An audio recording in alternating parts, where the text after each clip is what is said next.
Some geniuses do not enter the world through the gates of a university, but through the back door of a warehouse. Some solutions are not written on whiteboards, but lie quietly beneath the feet of janitors. And there are those who, while holding a broom, carry within their minds a map of the world no one else has seen. Miguel Salazar was one of them. And this is the story of the sound of a broom at night, the sound that stirred an entire industry of American logistics. Nights at the warehouse in northern Ohio were always cold and silent. The hum of the air conditioner blended with the flickering rhythm of fluorescent lights to form an anonymous, monotonous symphony. But there was another sound, quieter, more patient, the sound of a broom brushing across the concrete floor. That sound was Miguel. Miguel Salazar, 19 years old, of Mexican descent, barely 5'7", thin frame, deep brown eyes, messy black hair. He worked the night shift cleaning a massive warehouse that handled domestic goods distribution. People only knew him as the quiet boy, polite, nodding, never saying much. But every night Miguel walked between the flow lanes as if reading a book with his feet. He was an orphan. His parents died in a car accident when he was just 10. Since then, he had raised his younger sister, Sophia, taking any job he could: dishwashing, hauling boxes, and eventually janitorial work. During the day, Sophia attended the local high school, while Miguel slept a few hours before returning to the warehouse at sundown. What no one knew was that as Miguel pushed his worn wooden broom, he was calculating. He did not know he was doing mathematics. He simply observed, then recreated in his mind the paths of pallets, bottlenecks, points of friction, loops, choke points, patterns, all part of an unsolved problem written in motion. Miguel never attended formal school, but his father, before being deported to Mexico, had once been a farmer who could read the wind. During harvest season, he would toss a handful of dry grass into the air and know where to plant corn. His mother taught Miguel using string and stones to show him gravity. Poverty could not take away intuition. It only took away spare time and paper. Miguel memorized everything with his eyes and his hands. Every footstep in the warehouse was a stream of data. Every time he pushed a trash bin was a sequence of logic. He imagined the warehouse like an electric circuit, some parts with high resistance, some with blockage, others overloaded. Gradually, he began to envision a different way of movement, not linear, but curved, not opposing the flow, but spiraling with it. One night, when the warehouse was quiet, Miguel paused in Zone C3. The dim light cast soft shadows on the stained concrete.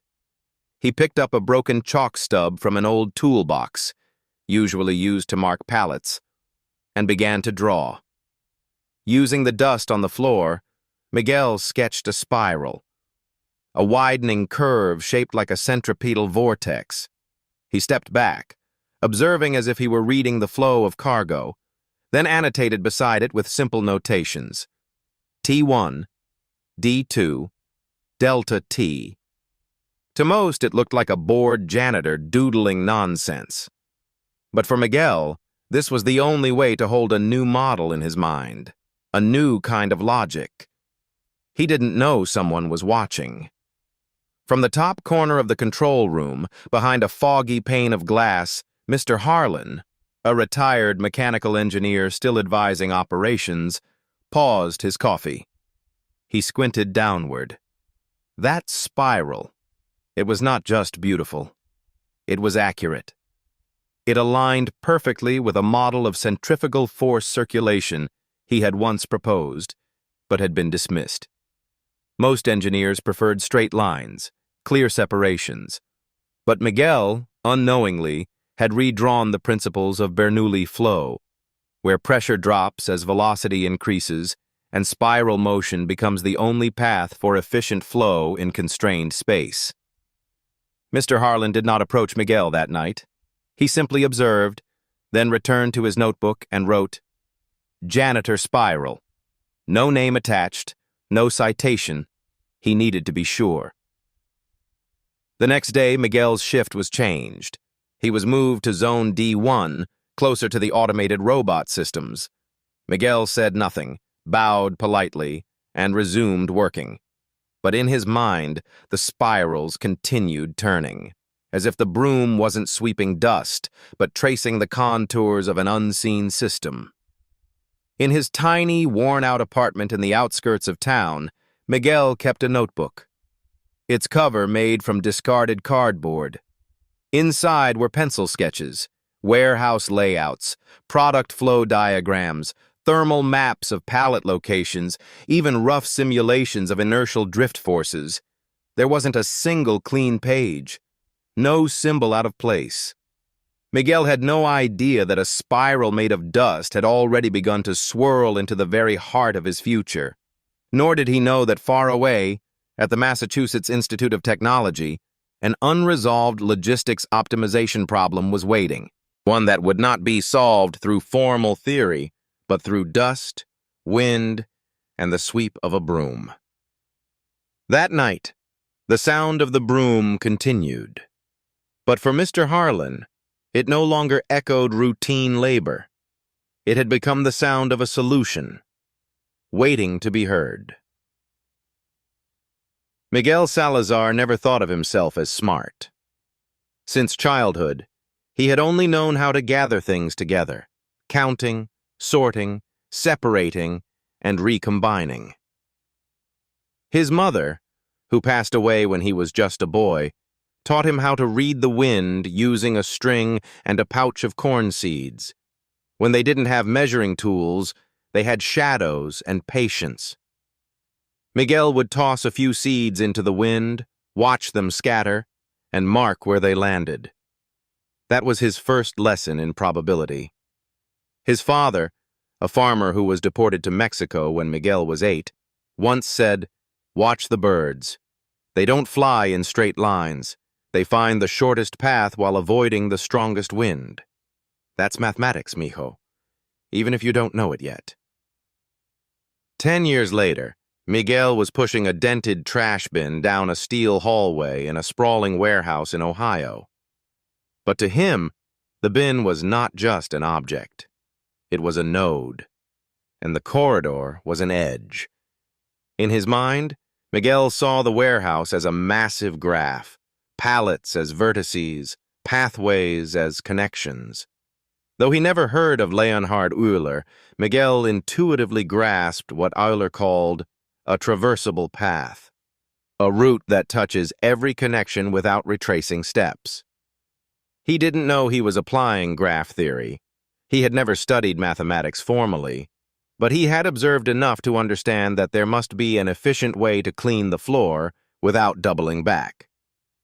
One night, the automated cleaning robots malfunctioned in Zone 5. Miguel was called to sweep the entire section by hand. Rather than following the typical grid sequence, he drew a map of the zone on a piece of discarded cardboard and used old twine to connect each junction. He built a loop with no repetitions, plotting a course that would pass every aisle without wasting a single step. It worked. He cleaned the zone in 52 minutes instead of the usual 90. No one noticed. But Mr. Richter did. Richter was a man made of rectangles. Tall, rigid, a retired Army logistics officer with a gaze like a square ruler. He didn't like inefficiency, but he disliked unpredictability even more. And Miguel's shift reports were becoming too perfect. Predictably perfect. Same time every time. Down to the second. He began watching the boy. For 3 nights he trailed Miguel from a distance. The boy never paused, never meandered. He moved with purpose as though he were following blueprints only he could see.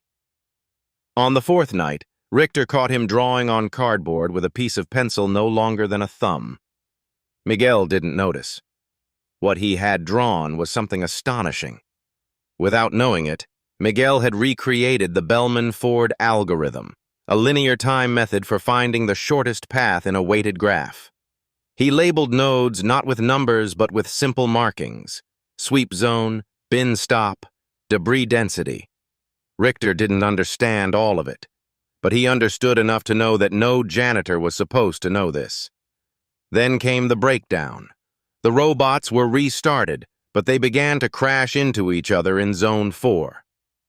A logic error in their routing sequence had caused 2 units to follow overlapping paths. Miguel, watching the chaos, didn't ask permission. He walked into the operations room and approached the whiteboard. He took the marker without looking at anyone. With clean, confident strokes, he redrew the grid, overlaid a flow model, and circled the collision points. Shift sweep radius by 17 degrees. Change terminal node from E5 to C2. Time will drop. No collision, he said quietly. No one moved. No one spoke. Richter leaned forward. Then, in a voice roughened by decades of command, he said, "This boy sees the flow we don't." After that night, Miguel was no longer just the boy who took out the trash. He was the boy who understood the logic of waste. The boy who could trace invisible lines through chaos and find the symmetry hidden in disorder. In the days that followed, Miguel began experimenting on his own time. He tested different movement paths. He drew diagrams using floor dust and paper scraps. He counted footsteps the way a composer counts beats. He learned that if you adjusted turns by 1.5 feet at certain junctions, you saved up to 12 seconds. He learned that momentum, even with a trash bin, could be harnessed. He began to model his shifts as algorithms, where choices had weights, and every path had a cost. In doing so, he unknowingly brushed against a branch of applied mathematics called operations research, the science of optimal decision-making. But for Miguel, it was just survival. Each saved second meant more time with Sophia in the mornings. Each minute spared was one less burden on his body. One more breath not wasted. In a world where others saw janitorial work as menial, Miguel saw it as a living organism. He traced the arteries of the building, mapped the respiration of pallets and bins, and listened to the heartbeat of movement. He realized that even trash had rhythm. Then one day, Sophia, who had been sick with a winter cough, asked Miguel, "Why do you draw circles when cleaning?" He smiled and handed her a drawing, a spiral wrapped in edges and nodes. "Because circles don't get lost," he said. "They always come back." What he didn't say was that he drew them for her. That in his mind, every path, every optimized loop, every saved second was a way of returning to the only home he had left. The warehouse floor was a map, but only to those who could see. And Miguel Salazar, in silence and solitude, was beginning to see everything. To most, Zone 6 was just another concrete space marked with yellow tape and humming conveyors. But to Miguel, it pulsed like a river delta, multiple currents converging and splitting, stacking and backing up. He did not see boxes. He saw flow, and what troubled him was how wrong that flow was. On his breaks, Miguel sat at the edge of the mezzanine with a crust of bread and a pencil stub. He'd sketch shapes on paper scraps, slow spirals and flow diagrams. What if, he wondered, the entire distribution logic of the warehouse could be rotated? Not linearly, but helically, inward, against the instinct of straight-line design. In the logic of logistics, movement is usually planned along Cartesian lines, vertical, horizontal, modular. The system valued predictability and simplicity. But Miguel's mind worked like fluid dynamics. He recalled how in a water drain, the fastest way out was never straight down. It was always the spiral, the vortex. He called it in his notebook the janitor loop protocol. His loop didn't just imagine boxes as discrete objects, but as mass with inertia. Pallets had weight, friction, acceleration. What if their layout followed not the storage logic of SKU numbers, but the flow logic of torque and centripetal force? Each load would enter on an outer path, spiral inward to its destination, then spiral back out along a different arc. No cross-flow, no clashing paths. Like blood in a heart chamber. Miguel tested it on paper. He cut circles out of cardboard and traced their paths with flour. He timed how long it took to draw a spiral versus a grid. Then he simulated it with broom strokes, late at night, sweeping in loops while counting seconds under his breath. Then, one morning, a surprise. A junior logistics analyst, newly hired, bored, and curious, noticed strange patterns on the floor. He pulled footage. At 3:17 a.m., a janitor was sweeping in circular paths across Zone 6, pausing, turning, stepping back, and then continuing with a kind of choreographed elegance. The analyst showed it to his supervisor, who showed it to a senior engineer, who didn't laugh. He said, "Run it." They assigned Miguel's exact route to an experimental bot in the test zone. The result stunned them. With only minor code adjustments to mimic the spiral route, the bot reduced average delivery time by 38%. But more astonishingly, it eliminated all internal traffic clashes. Like a stream diverted, pressure was relieved everywhere else. Miguel knew none of this. Until, one evening, a man in a blazer approached him in the break room. He introduced himself simply. Bernard, Systems Design. "I watched you sweep," he said. "I'd like you to explain what you're doing, not in technical terms, just in your words." Miguel hesitated, then nodded. "In the spiral," he said slowly, "you don't fight the weight. You let it pull you in. Then you use that pull to get back out." Bernard stared, then smiled. That night, for the first time, Miguel was allowed into the systems room. He saw diagrams like his own, except rendered in color, with code on screens. But none had the clarity of dust and footsteps. He redrew his protocol on the whiteboard. No jargon, just flow lines, loops, entry and exit points. One engineer scoffed. "It's not scalable, too intuitive." Bernard replied, "So is water, and it carved the Grand Canyon." The team began to test Miguel's model under simulation. It worked. The janitor loop protocol, as it became unofficially known, was quietly deployed in the western wing of the warehouse without announcement, as a silent trial. Overnight, congestion dropped. Transit times improved. Robot collision dropped to near zero. The floor looked cleaner, but it wasn't from sweeping. It was because movement was finally aligned with flow. In the following days, Miguel didn't speak much. He returned to his duties, pushing his broom through ever-widening arcs, listening to the faint hum of the system shift. He felt it in the soles of his shoes. He never asked for credit.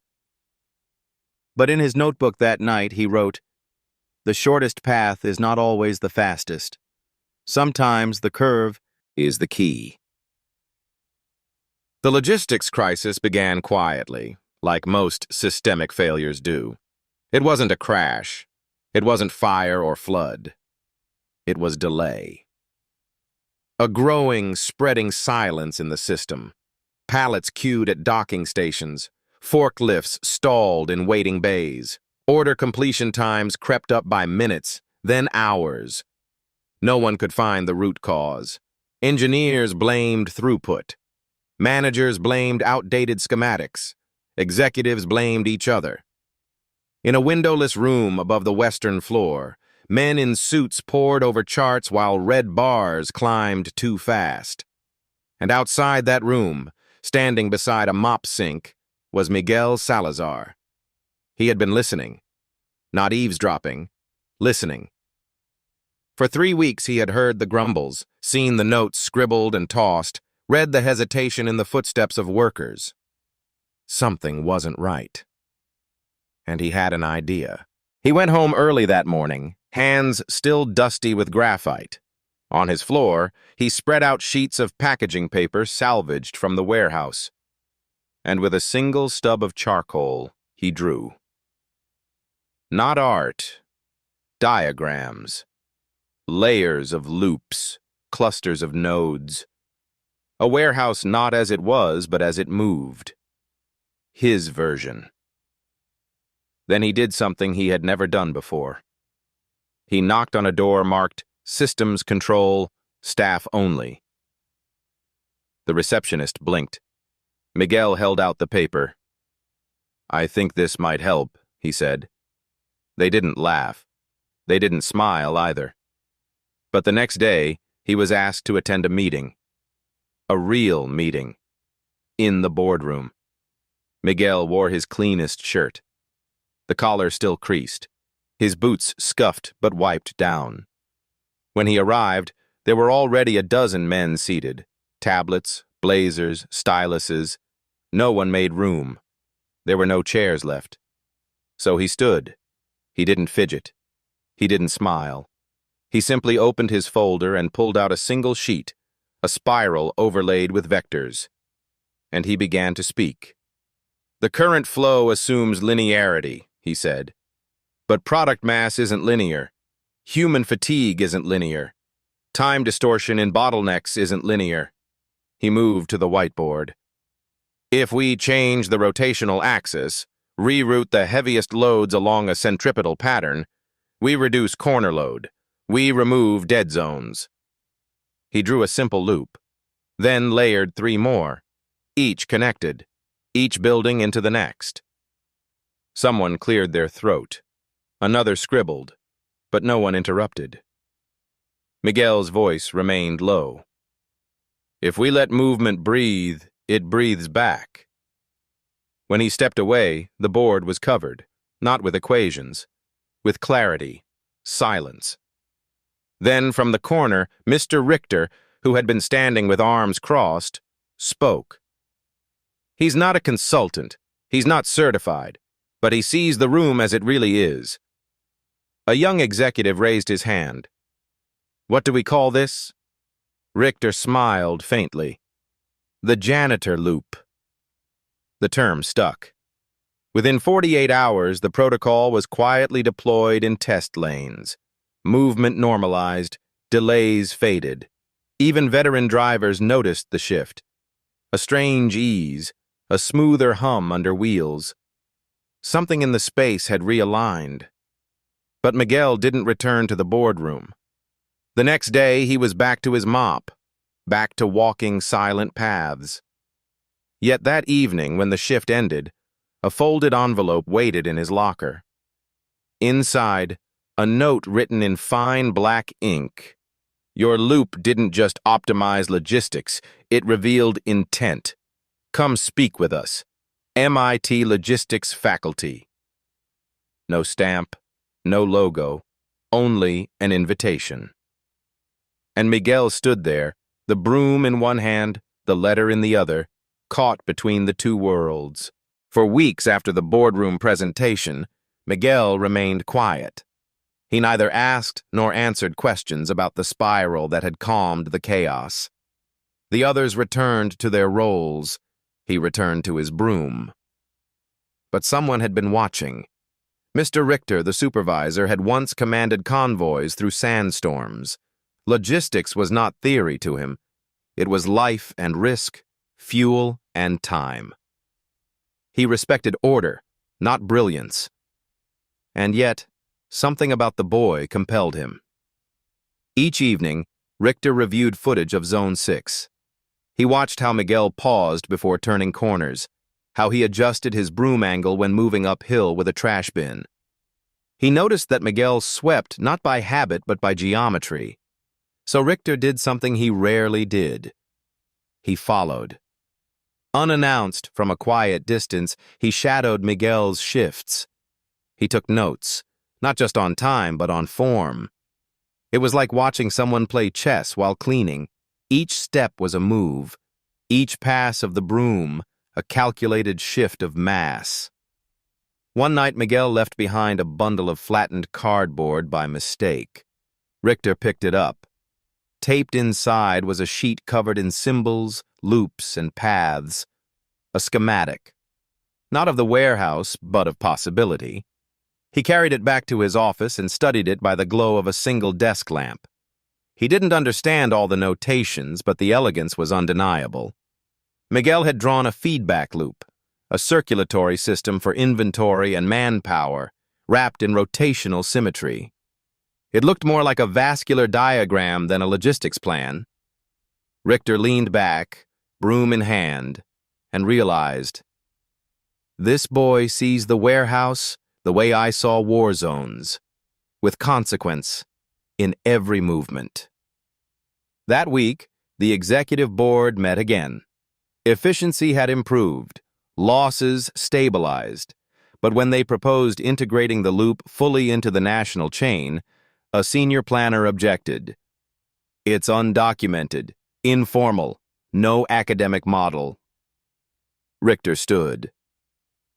With all due respect, he said, holding up the worn piece of cardboard, this isn't informal.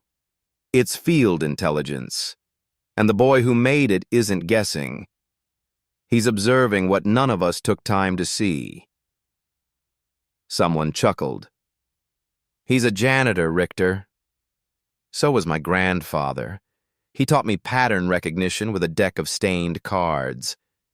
You want titles. I want results.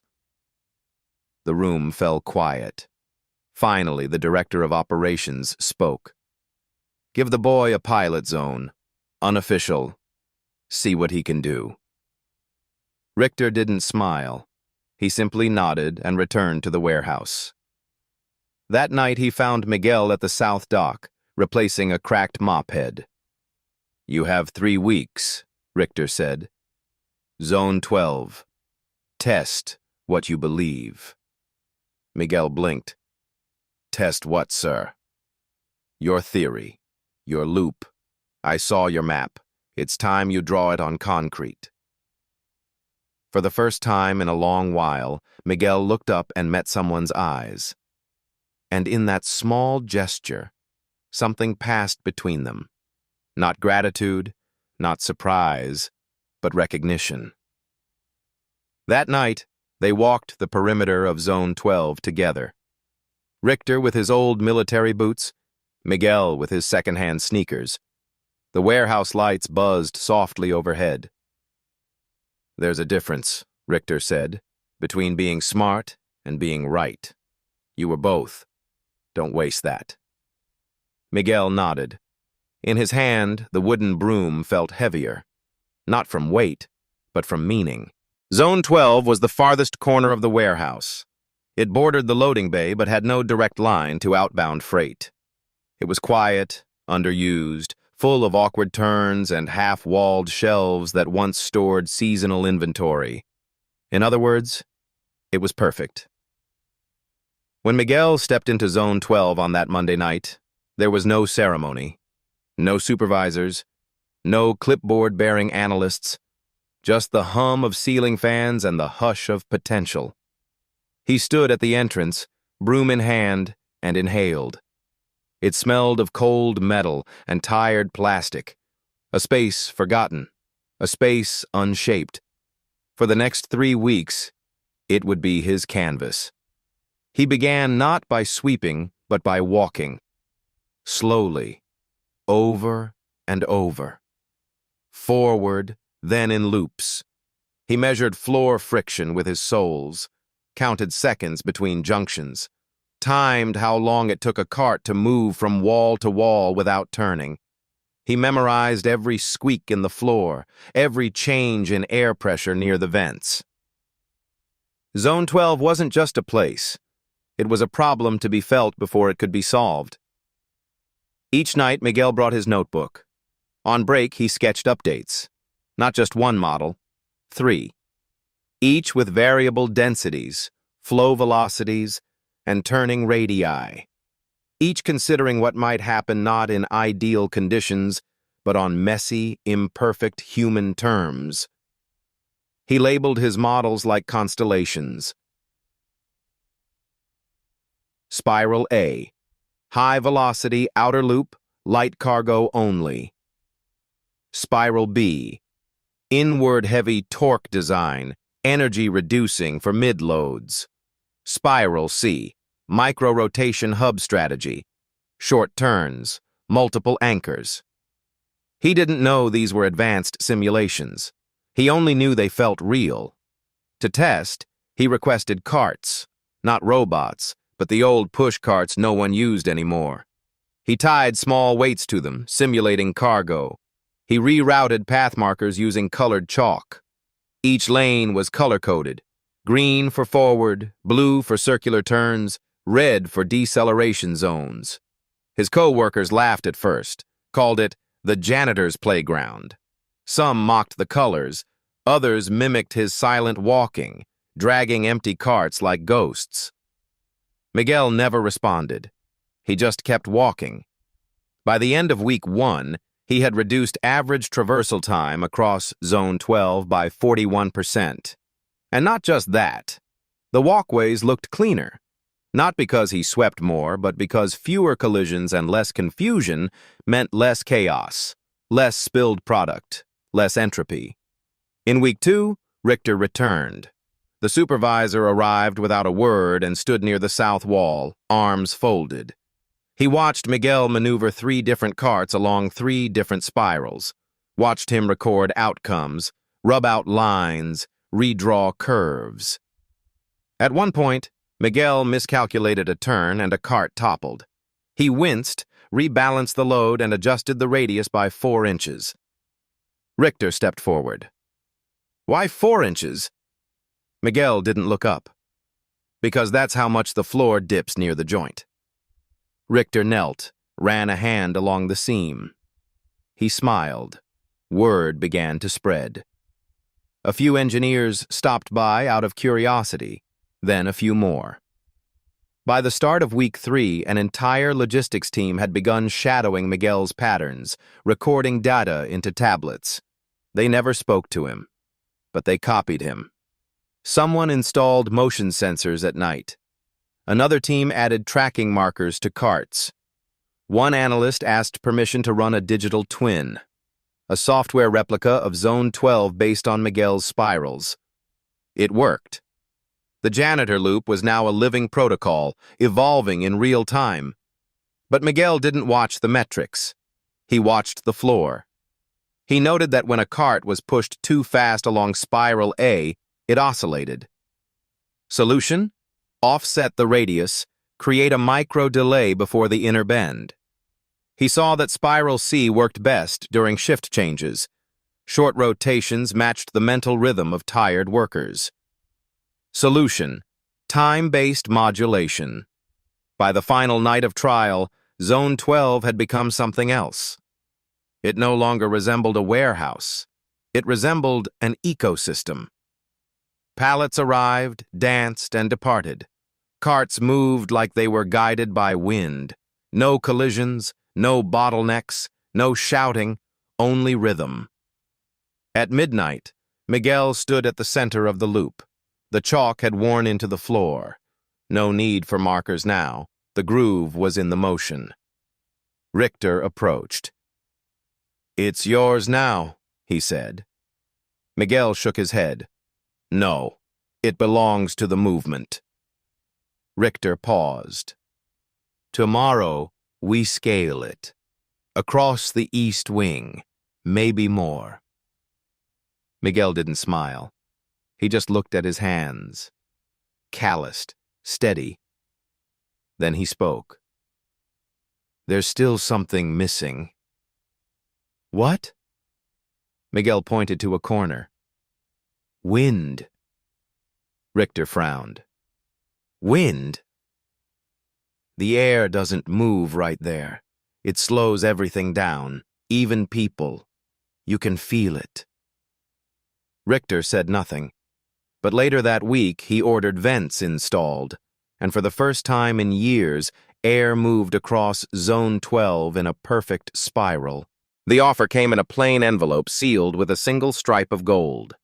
Inside, a formal letter from the Massachusetts Institute of Technology, Logistics Systems, Honors Scholarship, full tuition, housing. A personal note scribbled at the bottom in blue ink. We don't just want your ideas, we want your way of seeing.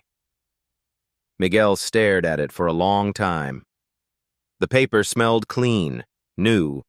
It was heavier than it looked, or perhaps it was not the paper, but the weight of escape, of change. He placed it beside his notebook and went to wash dishes.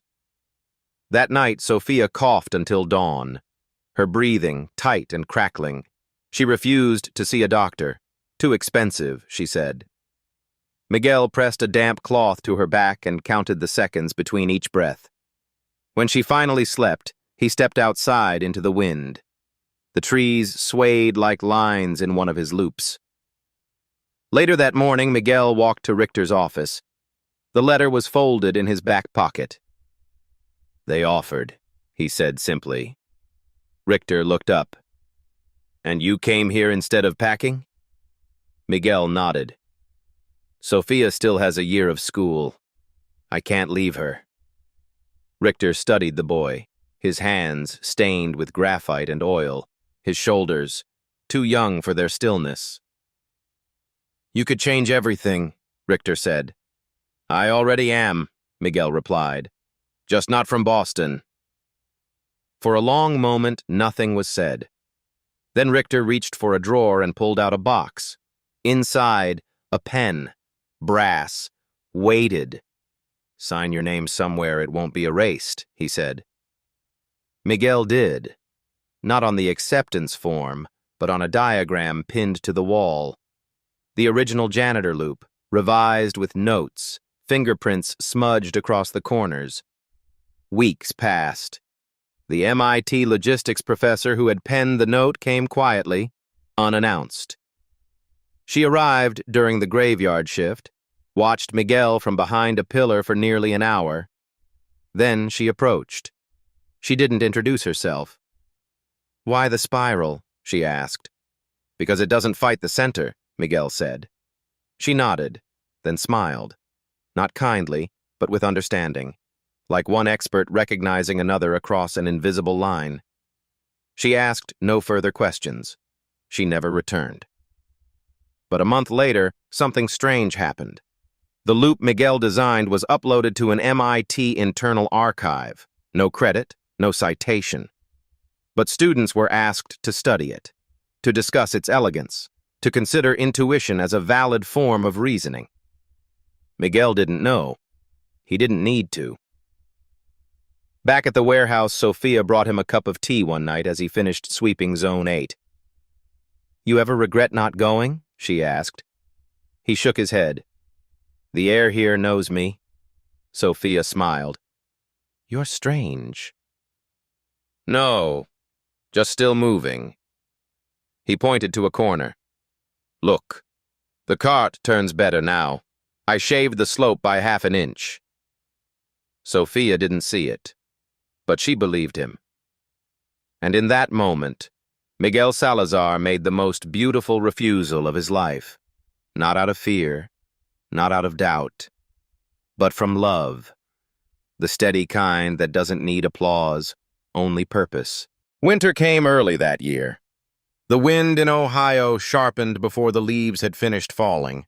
Trucks groaned under frost. The warehouse floor, once vibrant with quiet rhythm, grew still, softer, as if something essential had stepped away. Then one morning, Miguel didn't clock in. Richter checked the roster, assumed it was a sick day, but the second night passed. Then the third. Miguel's locker remained untouched. A clean pair of gloves folded with care, his broom propped perfectly upright. No one had seen him leave. Sophia wasn't at school. Richter called the emergency contact number. It rang endlessly. He drove to their apartment, a low brick building tucked behind a laundromat. The landlord shrugged. Rent was paid to the day, but the room had been cleared out. Inside, dust hung in the light like suspended ash. The mattress was gone. The drawers empty. Only a wooden crate remained, turned on its side, used as a makeshift bookshelf. There was no goodbye, only silence. Richter sat on the edge of the crate, exhaling through his teeth. He scanned the walls. Nothing. Until he noticed a sheet of paper stuck beneath the windowsill, taped in place. It was a drawing. At first glance, it looked chaotic. But as his eyes adjusted, Richter realized it was a schematic, not of the warehouse, not of Zone 12, but of something else. Subterranean, layered. A loop inside a loop, coiling downward. A vortex. In the margin, a single note. Below is where movement hides. Richter folded the paper slowly, reverently. Still, something gnawed at him. Miguel wouldn't have left without trace unless he meant to. Not just to disappear, but to retreat, to think. A week later, Richter took personal leave and drove south. He traced Miguel's origin. A faded address Sophia once scribbled on a package, somewhere near the New Mexico border. The town was dry, flat, sun-baked. A post office, 2 churches, a taco stand that hadn't changed its menu in 20 years. He asked questions. Few remembered the Salazars. But an old woman outside the church said, "The boy? The quiet one? He came back for a day, left before sunrise, drew something in the sand for the children." "What did he draw?" Richter asked. She shrugged. "Circles, like water going down a drain. The wind blew it away." Miguel had been here, but left again. Richter visited the house, empty, boarded, but someone had swept the porch. Back in Ohio, weeks passed. Then one morning, a cleaner sweeping out Miguel's old locker found something wedged deep beneath the bench. A notebook. The cover was faded, the pages curled, but inside, designs. More complex than before. Not warehouse loops, but layered systems of vertical motion. Pressure maps, elevation-adjusted gravity flow, dynamic routing in multi-tier storage environments. There were annotations in 2 languages, equations wrapped in sketches, ideas nested like Russian dolls. One page detailed an underground system, a logistics model that accounted for earth density, structural load, air compression. A transport architecture not above, but below. A model suited for places where space was scarce, where light was luxury. At the bottom of one page, in careful script, "Logistics isn't the movement of goods, it's the choreography of breath." It was a gift, a ghostly bequest, left not for credit, but continuity. Richter brought it to his office and placed it beside the original Janitor loop. He didn't speak of it, but he began studying it, quietly, faithfully. And though no one spoke of Miguel aloud, they all began to walk a little differently. The carts turned smoother, the routes bent slightly more. It was as if the spiral had embedded itself in the bones of the building. Later that month, a single line of chalk appeared near Dock 3. It was curved, not a perfect arc, but wide, gentle. Someone had tried to wipe it, but it kept coming back. Someone, or something, was still walking that line. Richter, passing by one evening, knelt beside it, traced it with his finger. "He's still here," he whispered. just downstream. That winter, a boy vanished, but his movement remained. It arrived at 2:17 a.m. on the coldest night of the year. An email, unmarked, no sender name, no reply address. Only one attachment, a vector-based schematic labeled Subterranean Vortex Model, Revenant 3. It was sent directly to the MIT Department of Logistics and Supply Chain Engineering. Dr. Marla Kwan, senior researcher and once the youngest tenured professor at MIT in her field, opened it while nursing a cup of chamomile tea. She thought it spam at first, until she opened the file. What she saw made her heart stop. It was a simulation, fully modeled in discrete time segments, spatial vectors, and pressure-modulated load flows. It included environmental conditions, human fatigue patterns, adaptive routing under rotational stress, even real-time airflow calibration. At the center, a loop. But not like any she had seen. It wasn't a warehouse plan. It wasn't even above ground. It was a spiral system modeled below surface, with vertical corridors, curved compression channels, anti-gravity counterbalances based on airflow, and weighted time delays depending on ambient temperature and light deprivation. It was, in essence, a logistics protocol for a world without space. She stared at the screen for 10 minutes, then printed it. Every page. Then she cried. The next morning, the email was forwarded throughout MIT. Within 24 hours, every doctoral student in her program had reviewed it. Within 48 hours, they were sketching it on whiteboards, in corridors, in stairwells. The model had no title beyond the file name, but someone called it the Underground Loop. By the end of the week, the faculty voted to formally add it to the curriculum as a case study. Not for grading, but for contemplation. Who had sent it? No IP logs, no metadata. Even the timestamp was neutralized. But in one corner of the model, too small to be noticed at first, was a line of text in Spanish. Donde el aire baja, la mente sube.